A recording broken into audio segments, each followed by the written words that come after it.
When people think of the U.S. Army, their mind usually goes to the soldiers fighting in combat.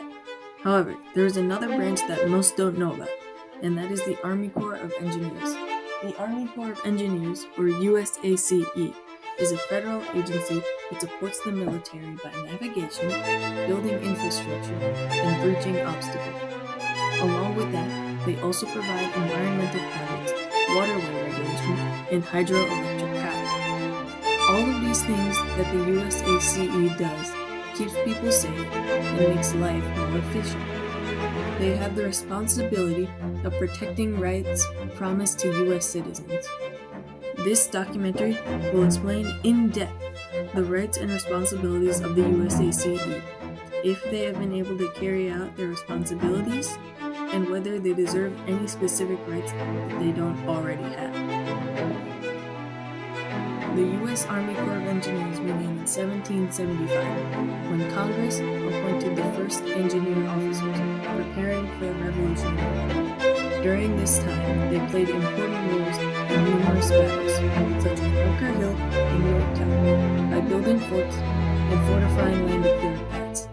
4 years later, the engineers officially became a Corps of Engineers, and in 1802, they were recognized as a branch of the Army. From there on, the USACE has aided in American warfare. They kept the British away from New York Harbor in the War of 1812, and their most important feats in the Civil War was protecting Washington, D.C. and building bridges and forts and railroads. When World War I came, troops were deployed to France, where they protected America's allies by making lumber, clearing spaces for stores, and helping assemble brigades.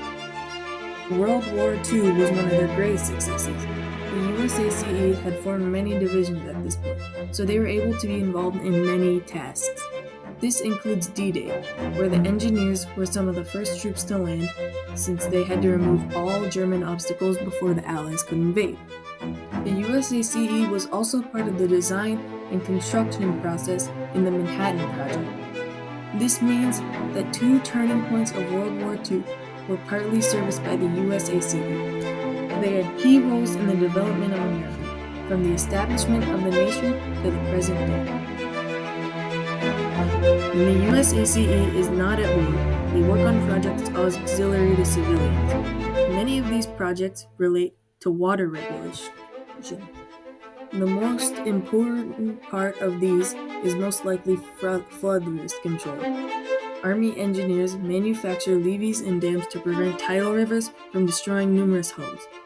Another way the USACE helps out is by connecting water bodies. This is beneficial because it increases biodiversity and spreads nutrients.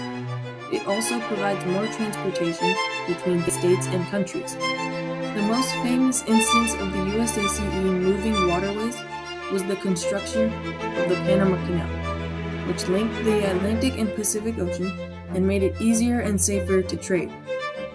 The USACE also uses water for energy. They build hydroelectric dams and power plants. Lastly, the USACE cleans up polluted lakes and rivers and teams up with farmers to do this. Currently, they are working on cleaning up the Great Lakes. The USACE has a broad range of responsibility outside of the previously mentioned tasks. First of all, they organize environmental programs and partner with other agencies and organizations. These environmental programs help restore damaged ecosystems that can be used for food, water, and soil. Lastly, the USACE has built some of the most renowned structures in America. They completed the Washington Monument, the Lincoln Memorial, the Library of Congress, and the Pentagon. To sum things up, everything I have just mentioned is part of the USACE's responsibilities. So much of what they do is incorporated into our everyday lives, and we take those things for granted. While the USACE has many responsibilities, they are also granted some rights that are not granted to civilians. One of these is the right to build on private property if they have a permit. When on this property, they are allowed to take soil samples and test certain items for radioactivity. They can also require full ownership of land and prohibit people from occupying certain areas and uploading illegal content. The USACE may be an honorable agency, but they have had some mishaps throughout their history. They have even been sued for trying to dump potentially toxic dredge spoils during the Savannah Harbor dredging project. Other times their projects have failed happened during Hurricane Katrina. The floods got past a faulty levee system, and many were killed as a result. The USACE has also had many projects that wasted lots of money, like the Tennessee Tombigbee Waterway. The initial goal was to connect two rivers in hope that it would create more jobs. However, the number of employments was significantly lower than expected, and the USACE failed at a project that cost $2 billion. In conclusion, the Army Corps of Engineers has been transforming the military, landscaping, and economy of the United States for over 200 years. They were given many responsibilities, and they have been mostly successful in carrying them out. All in all, the USACE deserves to be honored and to have more rights because they provide the US citizen with them.